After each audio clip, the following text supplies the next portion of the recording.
If you go down to the Royal Palace Park in Phnom Penh, Cambodia, you'll see people talking and laughing on the lawn, walking along the river, playing games, and exercising. It's one of the most popular tourist attractions in the city, a relaxing and peaceful atmosphere set up next to the impressive buildings of the Royal Palace. But it's also a very popular spot for merit birds, the practice of releasing a caged bird that leaves many of these birds sick, injured, or even dead.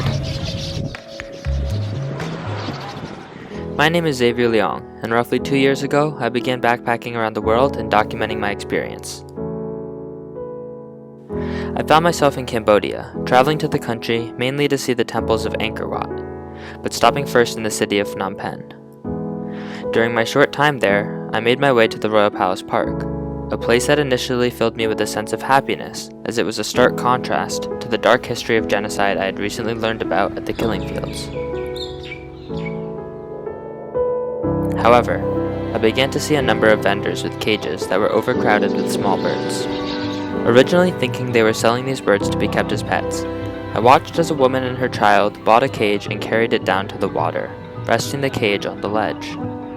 A man joined them, chanting what sounded like a religious prayer, and opening the cage door, tapping on its side to usher the birds out.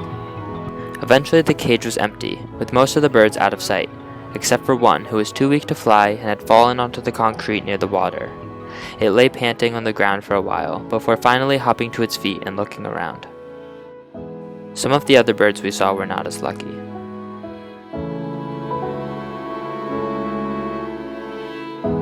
Originating from the Buddhist idea of releasing a caged animal to show compassion, this concept seems to have been lost over time, as the animals are in very poor conditions. The overcrowding of the cages leads me to believe that the purpose of this practice is now to make a profit rather than to perform a good deed.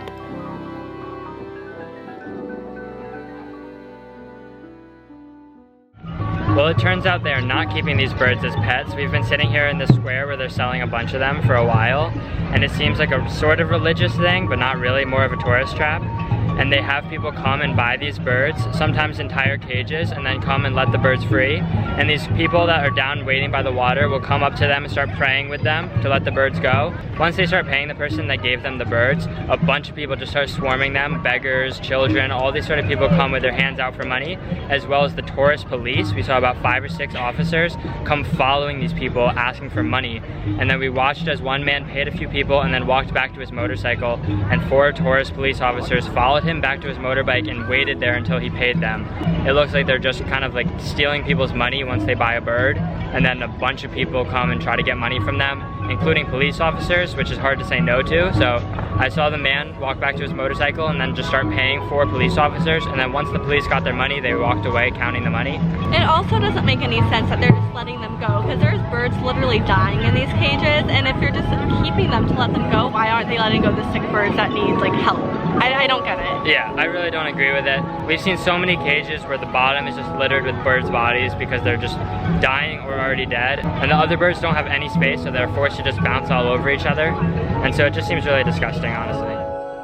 Though a seemingly very popular and public practice, little information is available on these merit birds in Cambodia. I was only able to find one newspaper article on this subject for Phnom Penh. The 2015 article details various animal activists' opposition to this practice, yet it seems nothing has been done to put an end to it yet. "We are not allowed to confiscate birds for merit release," said Nick Marks, director of the Wildlife Rescue and Care program at the Wildlife Alliance. "It is legal, and we are not allowed to intervene, despite the fact that it is pointless, serves no useful purpose, and probably ends in the death of most of the birds that are released."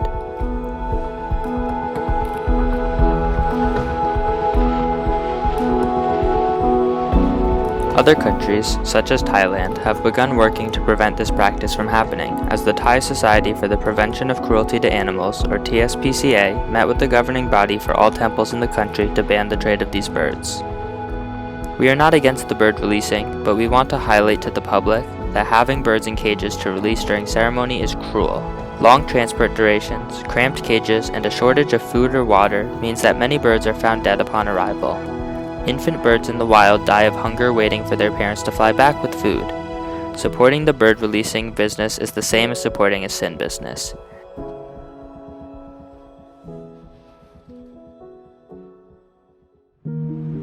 I created this video to bring awareness to this practice, as it was something I knew nothing about before experiencing it firsthand. In no way am I against the concept behind this, but it appears to have evolved into a way to make a profit off of animals with a disregard for their health and well-being. As a tourist, our money can make a real difference, both in stimulating another country's economy as well as dictating what continues to be sold. By refusing to give money to practices where animals are harmed and instead spending money on tours, artwork, food, and souvenirs, we can make a change and lessen the number of animals used to make a profit.